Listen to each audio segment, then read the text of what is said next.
গরম পড়েছে যে মুখে তো কোনো ফেস প্যাক লাগানোই যাচ্ছে না, তাই আজকের একটা ঠান্ডা ঠান্ডা সুদিং ফেস প্যাক দেখাবো। প্রথমেই নিয়ে নিলাম একটা বাটিতে টক দই, সাথে অল্প একটু মধু নিয়েছি। যাদের ড্রাই স্কিন তাদের জন্য কিন্তু মধুটা অনেক ভালো। নিয়েছি বেসন আর একটু স্যান্ডেলউড পাউডার।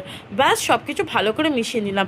একটা জিনিস হঠাৎ মনে পড়লো যে আমার কাছে অনেকদিন আগের একটা ভিটামিন ই ক্যাপসুল ছিল। এটা যদি তোমাদের না থাকে তাহলে বাকি তিনটে উপকরণ দিয়েও কিন্তু এই ফেস প্যাকটা বানিয়ে নিতে পারো।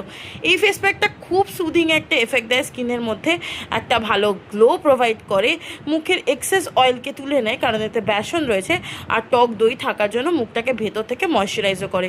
দই ছিল সেই কারণে খুব বেশি টান টান হবে না। 20 মিনিট রাখার পরে মুখের অবস্থা আমার এইরকম ছিল। তো চলো তোমাদেরকে আমি ওয়াশ করে দেখাই। এই যে ভালো করে নর্মাল জল দিয়ে আমি ধুয়ে চলে এসেছি, আমার মুখ তৈরি। रिचार्ज खत्म हो गया है मेरा फोन का, कर दो ना बाबू को सुनना ना बेटा।